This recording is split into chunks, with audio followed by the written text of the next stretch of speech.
नागपुर हिंसा की जांच में अब एनआईए की एंट्री हो गई है। तो ये बड़ी खबर आपको बता रहे हैं, एनआईए ने नागपुर पुलिस से जानकारी ली है। बांग्लादेशी कनेक्शन सामने आने के बाद सक्रिय हुई है एनआईए। तो ये बड़ी खबर आपको बता रहे हैं। लगातार अपडेट जो है वो सामने आ रहे हैं नागपुर हिंसा को लेकर। देखिए किस तरीके से सोशल मीडिया के जो अकाउंट्स हैं उनको इस्तेमाल किया गया, इंस्टाग्राम को इस्तेमाल किया गया, तमाम पहलुओं पर जांच की जा रही है। लेकिन अब इसमें एनआईए की भी एंट्री हो गई है। एनआईए ने नागपुर पुलिस से इसको लेकर जानकारी ली है। कई नाकापोश लोग जो है संदिग्ध हैं वो भी सामने आए हैं, जिनकी तस्वीरें हम आपको दिखा रहे हैं। लगातार अपडेट जो है वो सामने आ रहे हैं। बांग्लादेशी कनेक्शन भी इसको लेकर सामने आया है और इसीलिए एनआईए अब इसमें जांच कर रही है। इस वक्त जतिन सीधे हमारे साथ जुड़ चुके हैं। जतिन, एनआईए की एंट्री हो चुकी है, बांग्लादेश से कनेक्शन सामने आया था, एक के बाद एक पुलिस का जबरदस्त एक्शन देखने को मिल रहा है। अब एनआईए किस तरह से इस पूरे मामले को इन्वेस्टिगेट करने जा रही है? बिल्कुल, देखिए, जब से बांग्लादेश की एंट्री इस पूरे नागपुर हिंसा में हुई थी उसके बाद से इस बात के कयास लगाए जा रहे थे कि नेशनल इन्वेस्टिगेशन एजेंसी एनआईए भी इस मामले को इन्वेस्टिगेट करेगी और हूबहू वैसा ही देखने को मिल रहा है। एनआईए की एक टीम ने जो नागपुर कमिश्नर है उनसे संपर्क किया और जानकारी जुटाई है कि अभी तक की इन्वेस्टिगेशन में क्या कुछ निकलकर सामने आया। जो जानकारी मिल रही है कि सीपी ऑफिस से एनआईए को बताया गया कि तकरीबन 91 लोगों की गिरफ्तारी इस मामले में की गई है। आईपी एड्रेस के बारे में जानकारी दी गई है। कुछ पोस्ट में बांग्लादेश लिखा हुआ था, उसकी जानकारी एनआईए को दी गई है और साथ ही अभी तक के जो भी क्लूज मिले हैं वो एनआईए के साथ शेयर किए गए हैं। दूसरी तरफ एनआईए की एक टीम संभाजी नगर भी पहुंची है। औरंगजेब की जहां पर कब्र है, कल सभी ने देखा वहां पर सिक्योरिटी कड़ी की गई थी। जो लोहे की शीट थी, एल्यूमिनियम शीट थी, वो कब्र के चारों तरफ लगा दिया गया, तकरीबन 12 फीट ऊंची। ना सिर्फ औरंगजेब की कब्र के आसपास का मुआयना किया बल्कि उस पूरे परिसर के जो अधिकारी है, आसपास के जो लोग हैं, उनसे भी एनआईए की टीम ने बातचीत की है। तो कहीं ना कहीं इस पूरे मामले में जब बांग्लादेश कनेक्शन सामने आया उसके बाद से अब एनआईए जांच कर रही है कि कैसे विदेश में बैठे लोग भारत को दहलाने की, यहां पर हिंसा कराने की साजिश रच रहे हैं। और कल जिस तरीके से हमने अपने दर्शकों को ये बताया था कि कश्मीर स्टोन पैलेटिंग जो एक तरीके का पैटर्न था वो इसमें साफ तौर पर देखा गया और उसी तर्ज पर अब एनआईए अभी शुरुआती जांच इस पूरे मामले में कर रहे हैं। डिटेल रिपोर्ट इस मामले में तैयार की जाएगी। हालांकि एनआईए सोर्सेज का यह भी कहना है कि अभी वो क्लूज कनेक्ट कर रहे हैं। जो भी लीड नागपुर पुलिस को मिल रही है उस बेसिस पर आगे इस पूरे मामले को इन्वेस्टिगेशन जो है वो की जाएगी। जो इनिशियल जानकारी मिल रही है, 91 लोगों की गिरफ्तारी, 50 से ज्यादा लोगों को अभी हिरासत में लिया गया है। तमाम सीसीटीवी फुटेज और जो भी जानकारी इलेक्ट्रॉनिक सर्विलांस के तौर पर मिल रही है वो जो नागपुर एडमिनिस्ट्रेशन है, नागपुर सीपी है, वो लगातार एनआईए के साथ भी शेयर कर रहे हैं। क्योंकि बांग्लादेश कनेक्शन इसमें सामने आया, जाहिर सी बात है आज फहीम की जो पेशी होनी है उसमें जो चीजें निकलकर सामने आई वो भी एनआईए को इस पूरे मामले में शेयर किया गया है। विदेशी एंगल, फंडिंग किस तरीके से हो रही थी, क्या लोगों को पैसे दिए गए, क्योंकि 4 घंटे में एकाएक भीड़ इकट्ठी हो जाना ये सबसे बड़ा सवाल था। और यही कारण था कि ना सिर्फ नागपुर से सोशल मीडिया पेजेस के जरिए अफवाह फैलाने का काम किया गया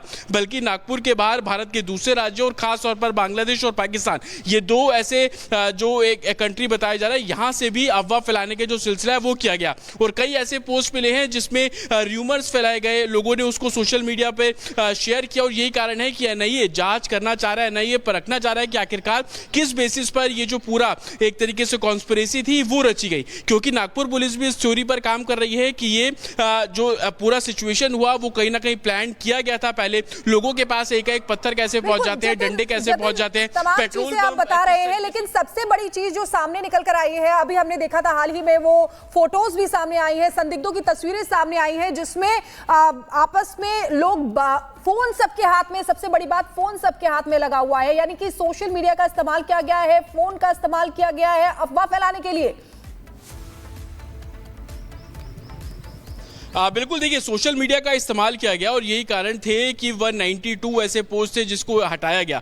230 ऐसे पोस्ट थे जो कि कल रात तक रिमूव कराए गए। आप ये समझिए कि 17 तारीख को हिंसा होती है और आज 21 तारीख है। 20 तारीख तक लोग अफवाह फैलाने का जो काम है वो बहुत तेजी से कर रहे थे और यही कारण है कि मोबाइल सर्विलांस जो व्हीकल है वो यहाँ पर इंपोज किया गया। जो तस्वीरें अब पुलिस द्वारा सामने भेजी गई हैं जिससे संदिग्धों की, उपद्रवियों की पहचान की जा रही है, उस तस्वीरों के पैटर्न को आप देखिए। दोपहर होते ही भीड़ एकाएक होनी, इकट्ठा होना शुरू हो जाती है। 4 बजे के आसपास गैदरिंग जो 60-70 लोगों की थी, 7:30 बजे जब हिंसा होती है तो वो गैदरिंग 100, 150, 200 और 500, 600 कुछ इलाकों में हो जाती है। ये तस्वीरें आप देखेंगे सामने जो आप बस खड़ी देख रहे हैं वही शिवाजी की प्रतिमा है जहां पर लोग इकट्ठा होना शुरू होते हैं। और आप देखेंगे पूरे इलाके में कर्फ्यू है, पुलिस आपके पास लौटेंगे। एक बड़ी खबर इस वक्त नागपुर से ही आ रही है। नागपुर हिंसा मामले में 2 और एफआईआर दर्ज हुई है। नागपुर साइबर सेल ने 2 और केस दर्ज किए हैं। साइबर सेल ने अब तक 6 एफआईआर दर्ज की है।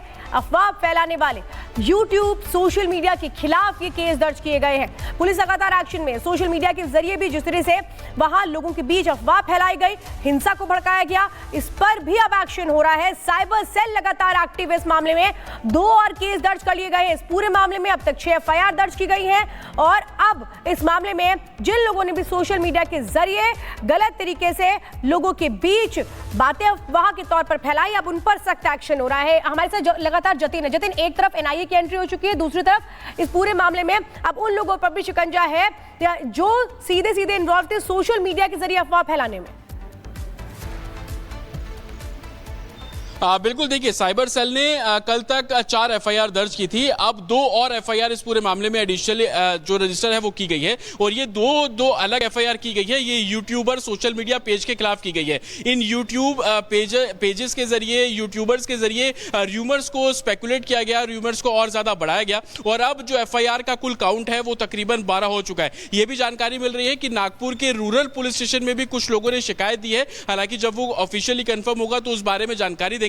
तो जहां एक तरफ जो लोग अरेस्ट हो रहे हैं उनकी संख्या बहुत तेजी से बढ़ रही है, तो वही लीगल जो एक्शन है वो भी नागपुर पुलिस द्वारा साफ तौर पर लिया जा रहा है। टोटल 12 एफआईआर, शिकंजा उन उपद्रवियों पर भी जो लगातार आगजनी कर रहे थे। उसके बाद सोशल मीडिया पेज पर र्यूमर्स फैलाने वाले, अफवाह फैलाने वालों के खिलाफ कार्रवाई हुई। यही वो साइबर सेल है जिसने फहीम खान के ऊपर देशद्रोह के तहत जो धाराएं वो इंपोज की थी और अब जो 2 अलग एफआईआर दर्ज। बहुत शुक्रिया हमारे साथ जुड़ने के लिए जतिन। और इसी बीच एक और बड़ी खबर आ रही है। आपको बता दें कि दिल्ली में पीडब्ल्यूडी के एग्जीक्यूटिव इंजीनियर सस्पेंड किए गए हैं। सस्पेंड करने के लिए बोला है और जो सारे अधिकारी हैं सबको स्पष्ट रूप से बोला है कि अगर आप लोग अपना काम को ठीक नहीं करेंगे तो कार्रवाई होगी। हम ये हमारी राजधानी को, दिल्ली को ऐसे हाल में नहीं छोड़ सकते। मैंने यहाँ के एक्सीएन को सस्पेंड करने के लिए बोल दिया है।